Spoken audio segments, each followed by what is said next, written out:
All right, episode number 20, Trey of Ask EJ. All right, we got 3 questions. All right, let's do question number numero uno or number uno, something like that. Numero uno comes from Michael out of Osceola, Mississippi. Kosciusko. Kosciusko. Kosciusko? No. Kosciusko. Kosciusko. Okay. Holy crap. You're welcome. So, Michael, sorry for butchering that one. He expects nothing less coming from Mississippi. Expects nothing less than a hippie to screw it up. Cool. So he asks, what's the lifespan of an everyday carry pistol? My Gen 3 Glock 19 is 5 years old, and I may have 8 to 10,000 rounds through it. It's still reliable, but at what point and factor do you decide to replace it? I love the Glock 19, but don't want to buy another one and have a total of 2 when there's so many other guns I need, but not for EDC.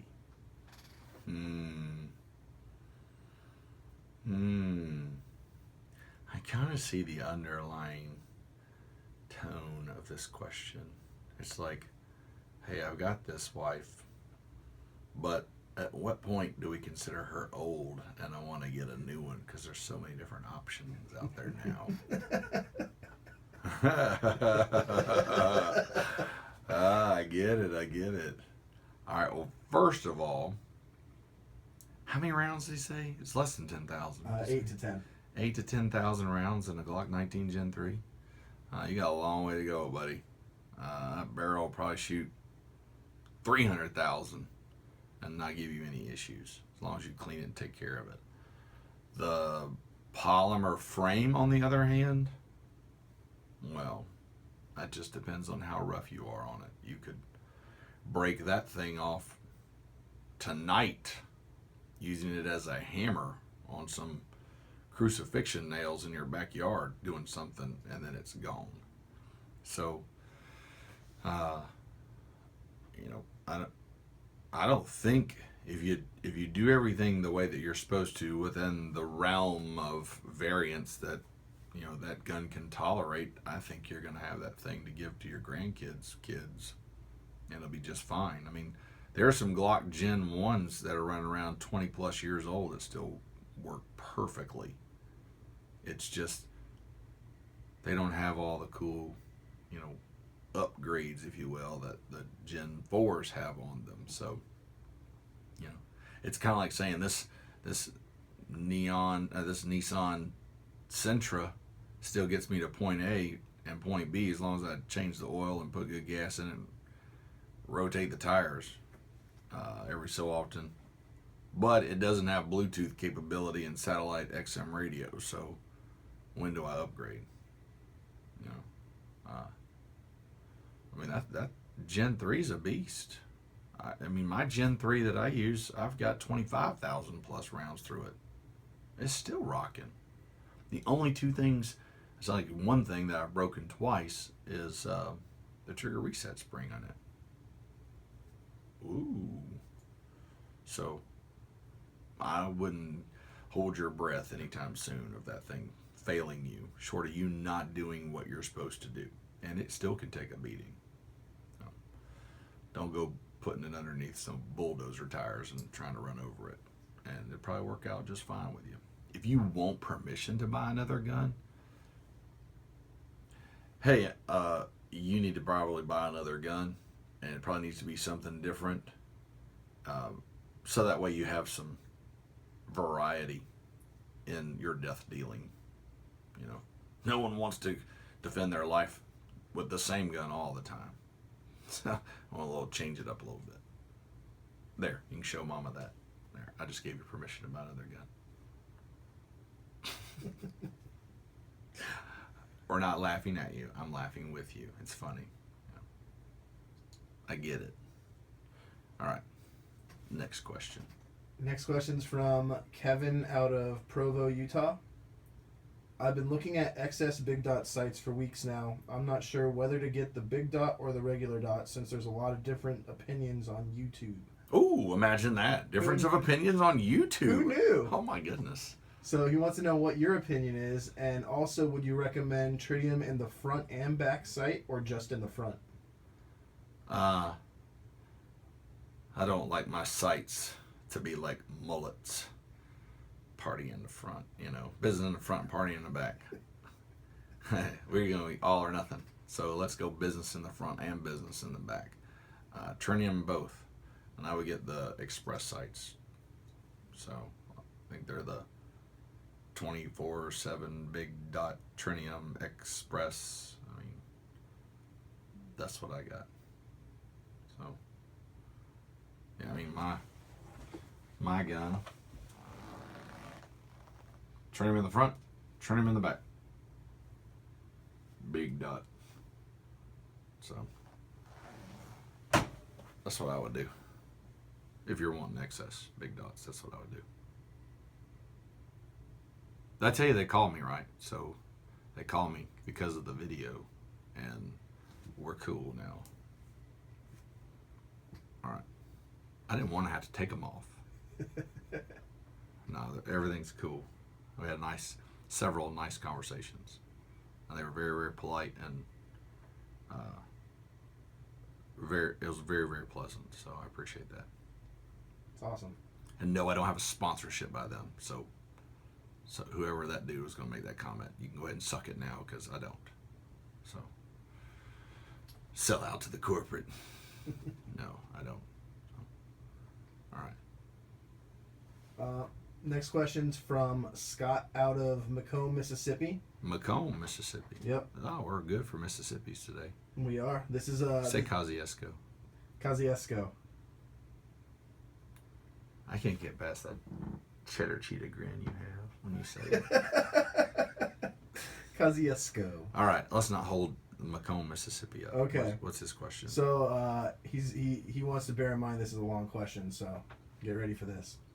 So right now I have excess big dot sights on all my guns. Okay. Some good. instructors and myself came to the conclusion that when under adrenaline, the logic of big dots go out the window when a close distant fight occurs. Well, the logic of sights altogether go out depending on the distance, but yes. Okay, go ahead. Okay, so due to threat lock on and kinesthetic Threat shooting, lock. Okay.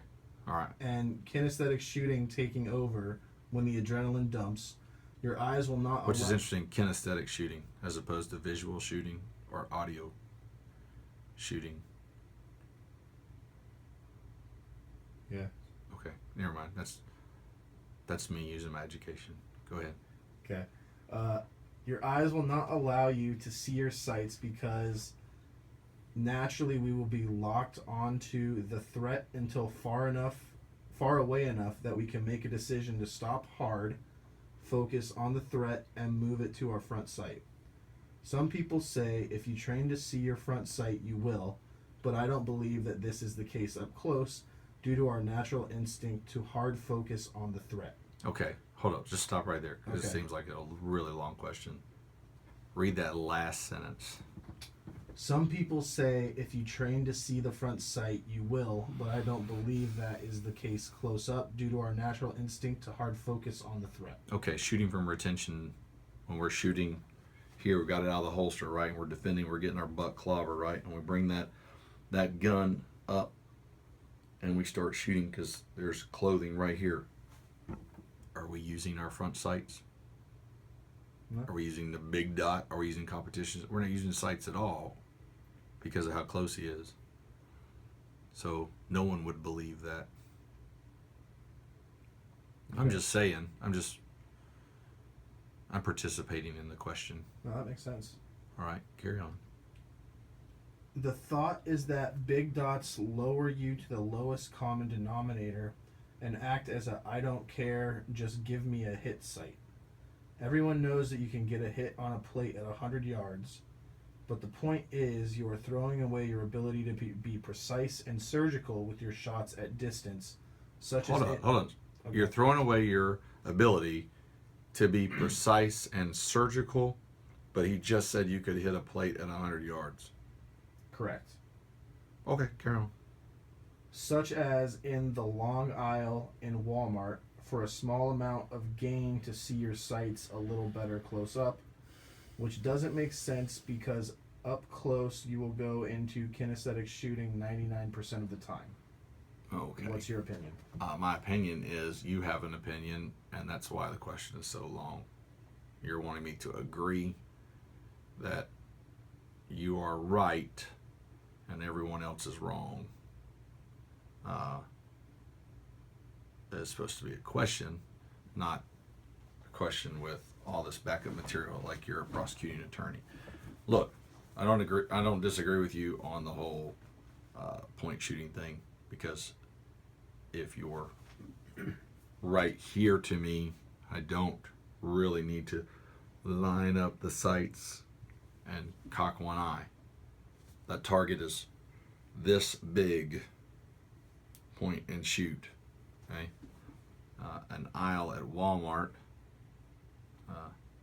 Putting aside why we're shooting that distance in a heavily crowded environment. Okay, let's just say he's an active murderer, he's in there shooting babies in strollers, right? And it's the moral thing to do. I don't know why you couldn't make a precision shot with big dots. It's not like the dot is like a beach volleyball and covers the whole body. Go to 25 yards and put a big dot on a man-sized target. It covers about that much of the target. You know, I'll take that. If you're just giving me hits, I'll take that as just giving me a hit. Because as soon as he's down, you know, I could either close the distance and finish it, or I can move out. So, it ain't a sniper rifle, dude. It's a pistol. And it's a self-defense pistol. So, I'm not shooting from rooftops with big dots on my pistol. I mean, if you don't want big dots on there, then don't put them on there. Get something else. I mean, there are some people who go to a training class, have big dots on, and they don't hit pinpoint accurate what they want, and they blame it on the sights. And it has happened in my class, and I can take their gun and I can stack bullets with it. But I've shot it enough. I know the nuances, the little caveats. I know my point of aim, point of impact distance on my gun, and I know where I need to hold, whether it be over or under at other distances. But that comes with time and experience. There is no wonder sight that you're going to put on, and it's going to be like Call of Duty, point of aim, point of impact, no matter the distance. Your little segment there at the very beginning of up close and kinesthetic shooting and all this other stuff. If he's that daggum close, it don't matter what sights are on the gun. That's why we do the drill where we tape your front and rear sight off altogether. We tape it up so you can't see it, so that you know that where you're pointing, you're going to hit that general area in this really short amount of distance.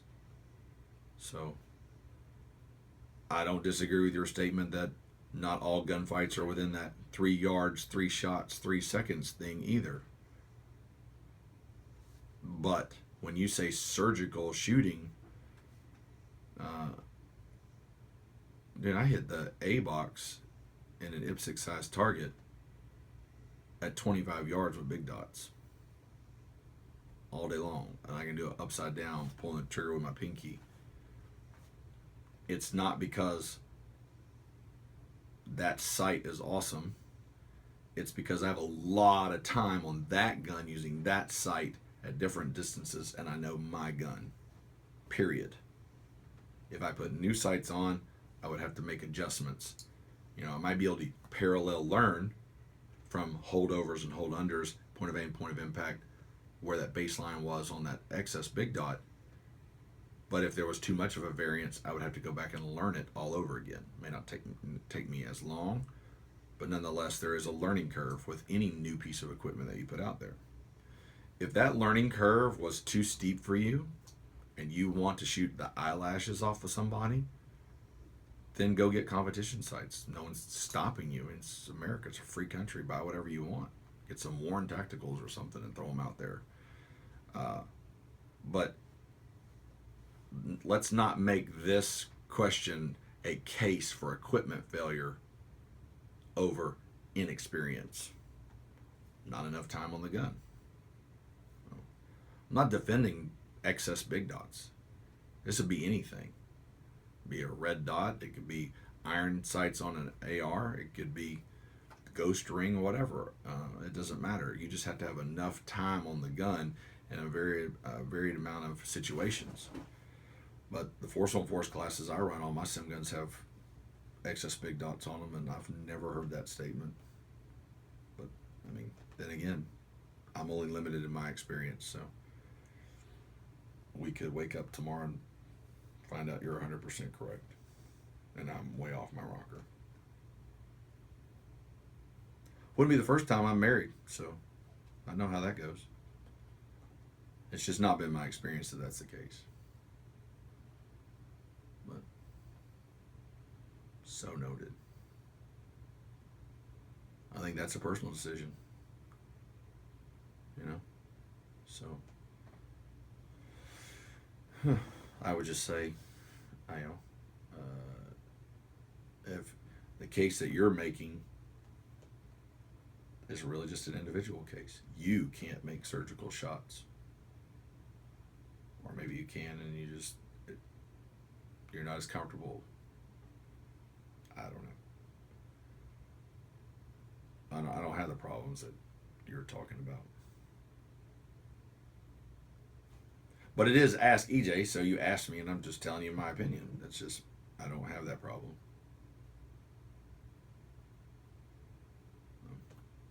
But I wouldn't go as far as to make a generalized statement, as in,